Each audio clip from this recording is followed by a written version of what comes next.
ನಮಸ್ಕಾರ ಎಲ್ಲರಿಗೂ. ಇವತ್ತು ನಾನು ಕಡಾಯಿ ಪನ್ನೀರ್ ರೆಸಿಪಿ ಹೇಳ್ಕೊಡ್ತೀನಿ. ಬನ್ನಿ ಸ್ಟಾರ್ಟ್ ಮಾಡೋಣ. ಒಂದು ಶಿಮ್ಲಾ ಮಿರ್ಚ್ ಕಟ್ ಮಾಡ್ಕೊಂಡಿದ್ದೀನಿ, ಒಂದು ಈರುಳ್ಳಿ, 250 ಗ್ರಾಮ್ ಪನ್ನೀರ್ ತೊಗೊಂಡಿದ್ದೀನಿ, ಒಂದು ಟೊಮೆಟೊ ಈ ರೀತಿ ನಾನು ದಪ್ಪಾಗಿ ಕಟ್ ಮಾಡ್ಕೊಂಡಿದ್ದೀನಿ. ನೋಡಿ, ನಾನು 2 ಟೊಮೆಟೊ ಪ್ಯೂರೆ ಮಾಡಿಕೊಂಡು ಈ ರೀತಿ ನಾನು ಸೈಡ್ ಇಟ್ಕೊಂಡಿದ್ದೀನಿ.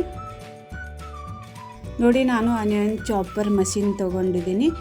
ಈ ರೀತಿ ನಾನು ಸಣ್ಣಾಗಿ ಆನಿಯನ್ ಚಾಪ್ ಮಾಡ್ಕೊಂಡಿದ್ದೀನಿ. ನೀವು ಚಾಕುದ್ಲೇನೂ ಕಟ್ ಮಾಡ್ಕೋಬೋದು. ನಿಮಗೆ ಚಾಕುದ್ಲೇ ಕಟ್ ಮಾಡ್ಕೊಳ್ಳೋಕೆ ಬರಲಿಲ್ಲ ಅಂದರೆ ಈ ರೀತಿ ಮಷಿನ್ ಚಾಪರ್ ಇರುತ್ತೆ, ಇದು ಆನಿಯನ್ ಚಾಪರ್ ಇರುತ್ತೆ, ಅದು ನೀವು ತರಬಹುದು. ನೋಡಿ, ಈ ರೀತಿ ನಾನು ಸಣ್ಣಾಗಿ ಕಟ್ ಮಾಡ್ಕೊಂಡಿದ್ದೀನಿ. ನೋಡಿ, ಎಷ್ಟು ಸಣ್ಣಾಗಿ ಕಟ್ ಆಗಿದೆ. 4 ಚಮಚ ನಾನು ಮೊಸರು ತೊಗೊಂಡಿದ್ದೀನಿ.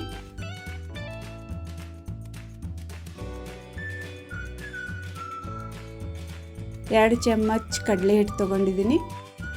1 ಚಮಚ ಧನಿಯಾ ಪೌಡರ್ ಹಾಕ್ಕೊಂಡಿದ್ದೀನಿ. 1 ಚಮಚ ಗರಂ ಮಸಾಲ, ಅರ್ಧ ಚಮಚ ಜೀರಿಗೆ ಪೌಡರ್ ಹಾಕ್ಕೊಂಡಿದ್ದೀನಿ. ಅರ್ಧ ಚಮಚ ಅರಿಶಿನ ಪುಡಿ ಹಾಕ್ಕೊಂಡಿದ್ದೀನಿ. ಆಮ್ಚೂರ್ ಪೌಡರ್ ಹಾಕ್ಕೊಂಡಿದ್ದೀನಿ, ಡ್ರೈ ಮ್ಯಾಂಗೋ ಪೌಡರ್. 1 ಚಮಚ ಕೆಂಪು ಖಾರ ಹಾಕ್ಕೊಂಡಿದ್ದೀನಿ. ರುಚಿ ತಕ್ಕಷ್ಟು ಉಪ್ಪು, ಕಸೂರಿ ಮೆಥಿ ಹಾಕ್ಕೊಂಡಿದ್ದೀನಿ 1 ಚಮಚ. ನೋಡಿ, ಈ ರೀತಿ ನಾನು ಕ್ರಷ್ ಮಾಡ್ಕೊಂಡು ಹಾಕ್ಕೊಂಡಿದ್ದೀನಿ. ಒಂದು ಅರ್ಧ ನಿಂಬೆ ಹಣ್ಣು ರೀತಿ ರಸ ಹಾಕ್ಕೊಂಡಿದ್ದೀನಿ. ಹಾಕ್ಕೊಂಡು ನಾನು ಚೆನ್ನಾಗಿ ಮಿಕ್ಸ್ ಮಾಡ್ಕೊಂಡಿದ್ದೀನಿ.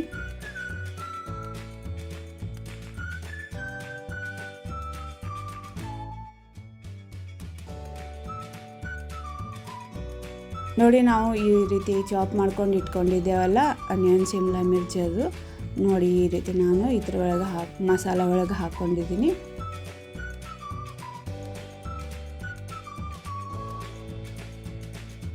ನೋಡಿ, ಹಾಕ್ಕೊಂಡು ನಾನು ಚೆನ್ನಾಗಿ ಮಿಕ್ಸ್ ಮಾಡ್ಕೊಂಡಿದ್ದೀನಿ. ನೋಡಿ, ಈ ರೀತಿ ನಾನು ಮ್ಯಾರಿನೇಟ್ ಮಾಡಿಕೊಂಡು ಸೈಡ್ ಇಟ್ಕೊಂಡಿದ್ದೀನಿ. ಒಂದು 10 ನಿಮಿಷ ಇದಕ್ಕೆ ರೆಸ್ಟ್ ಕೊಡಬೇಕು. ನೋಡಿ, ಫ್ರೈ ಪ್ಯಾನ್ ತೊಗೊಂಡಿದ್ದೀನಿ. ಅದರೊಳಗೆ ನಾನು 1-2 ಚಮಚ ಎಣ್ಣೆ ಹಾಕ್ಕೊಂಡಿದ್ದೀನಿ. ಹಾಕ್ಕೊಂಡು ನಾವು ಇದು ಚೆನ್ನಾಗಿ ಹುರ್ಕೋಬೇಕು. ಸುಮಾರು ಒಂದು 3 ನಿಮಿಷ ಹುರ್ಕೋಬೇಕು. ಗ್ಯಾಸ್ ಸಣ್ಣಾಗಿ ಇಟ್ಕೊಂಡು ಹುರ್ಕೊಳ್ಳಿ. ನೋಡಿ, ಸ್ವಲ್ಪ ಹುರಿದಿಂದೆ ಈ ರೀತಿ ನೀವು ಪಲ್ಟಿ ಮಾಡ್ಕೊಳ್ಳಿ. ನೋಡಿ, ನಾನು ಹುರ್ಕೊಂಡು ಸೈಡ್ ಇಟ್ಕೊಂಡಿದ್ದೀನಿ. ನೋಡಿ, ಈಗ ಒಗ್ಗರಣೆ ಕೊಡೋಣ. ಕಡಾಯಿ ಇಟ್ಕೊಂಡಿದ್ದೀನಿ. ಕಡಾಯಿ ಒಳಗೆ 1 ಏಲಕ್ಕಿ ಹಾಕ್ಕೊಂಡಿದ್ದೀನಿ, 2 ಟುಕಡೆ ದಾಲ್ಚಿನ್ನಿ ತುಕಡೆ ಹಾಕ್ಕೊಂಡಿದ್ದೀನಿ, 1 ಚಮಚ ಜೀರಿಗೆ ಹಾಕ್ಕೊಂಡಿದ್ದೀನಿ, 3 ಒಣ ಮೆಣಸಿನ್ಕಾಯಿ ಹಾಕ್ಕೊಂಡಿದ್ದೀನಿ. ಹಾಕ್ಕೊಂಡು ಸ್ವಲ್ಪ ಹುರ್ಕೊಂಡಿದ್ದೀನಿ. ನೋಡಿ, ನಾನು ಇಲ್ಲಿ 4 ಚಮಚ ಎಣ್ಣೆ ಹಾಕ್ಕೊಂಡಿದ್ದೀನಿ. 3 ಈರುಳ್ಳಿ ಈ ರೀತಿ ನಾನು ಸಣ್ಣಾಗಿ ಚಾಪ್ ಮಾಡ್ಕೊಂಡು ಇಟ್ಕೊಂಡಿದ್ದೇನೆಲ್ಲ ಅದು ಹಾಕ್ಕೊಂಡಿದ್ದೀನಿ. ಶುಂಠಿ ಬೆಳ್ಳುಳ್ಳಿ ಪೇಸ್ಟ್ ಹಾಕ್ಕೊಂಡಿದ್ದೀನಿ. ಇದು ನಡಬರ್ಕ್ ಹಾಕ್ಕೊಂಡು ಈ ರೀತಿ ಚೆನ್ನಾಗಿ ಹುರ್ಕೋಬೇಕು.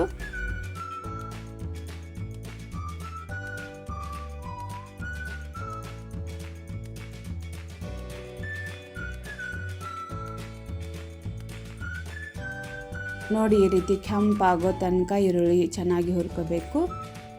ಸ್ವಲ್ಪ ಗರಂ ಮಸಾಲ, ಸ್ವಲ್ಪ ಧನಿಯಾ ಪೌಡರ್ ಹಾಕ್ಕೊಂಡಿದ್ದೀನಿ, ಸ್ವಲ್ಪ ಅರಿಶಿನ ಪುಡಿ ಹಾಕ್ಕೊಂಡಿದ್ದೀನಿ, ಒಂದು ಅರ್ಧ ಚಮಚ ಕೆಂಪು ಖಾರ ಹಾಕ್ಕೊಂಡಿದ್ದೀನಿ. ನೋಡಿ, ನಾವು ಮೊದಲು ಮಸಾಲ ಯೂಸ್ ಮಾಡಿದ್ದೆವು, ಅದಕ್ಕೆ ನಾನು ಸ್ವಲ್ಪ ಹಾಕ್ಕೊಂಡಿದ್ದೀನಿ. ನೋಡಿ, ಟೊಮೆಟೊ ಪ್ಯೂರಿ ಮಾಡ್ಕೊಂಡಿದ್ದೀನಲ್ಲ ಅದು ಹಾಕ್ಕೊಂಡಿದ್ದೀನಿ. ಹಾಕ್ಕೊಂಡು ಚೆನ್ನಾಗಿ ಮಿಕ್ಸ್ ಮಾಡ್ಕೊಂಡಿದ್ದೀನಿ.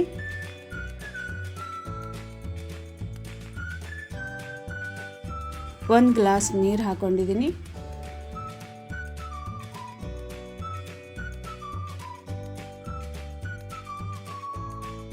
ನೋಡಿ, ಈ ರೀತಿ ಗ್ರೇವಿ ಮಾಡ್ಕೋಬೇಕು.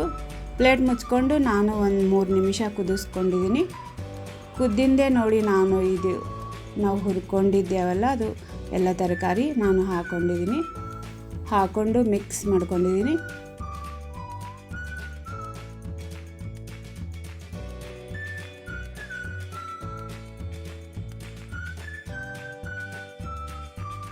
ನೋಡಿ, ಸ್ವಲ್ಪ ನಾನು ಕ್ರೀಮ್ ಹಾಕ್ಕೊಂಡಿದ್ದೀನಿ. ಹಾಲಿನ ಮೇಲೆ ಕ್ರೀಮ್ ಇರುತ್ತೆ ಅಲ್ಲ, ಅದನ್ನೇ ನಾನು ಚೆನ್ನಾಗಿ ಮಿಕ್ಸ್ ಮಾಡಿಕೊಂಡು ನಾನು ಹಾಕ್ಕೊಂಡಿದ್ದೀನಿ. ನೋಡಿ, ಇದು ಸ್ವಲ್ಪ ಕಸೂರಿ ಮೆಥಿ ಹಾಕ್ಕೊಂಡಿದ್ದೀನಿ. ನೋಡಿ, ಈ ರೀತಿ ಚೆನ್ನಾಗಿ ಕುದ್ದಿಂದೆ ನಾನು ಸ್ವಲ್ಪ ಕೊತ್ತಂಬರಿ ಸೊಪ್ಪು ಹಾಕ್ಕೊಂಡಿದ್ದೀನಿ. ನೋಡಿದ್ರೆಲ್ಲ ಹೋಟೆಲ್ಗಿಂತ ಚೆನ್ನಾಗಿ ಮನೆಯಲ್ಲಿ ರೆಡಿಯಾಗುತ್ತೆ. ನಿಮಗೆ ಚೆನ್ನಾಗಿ ಅನಿಸಿದರೆ ಲೈಕ್, ಶೇರ್, ಸಬ್ಸ್ಕ್ರೈಬ್ ಮಾಡಿ. Thank you for watching.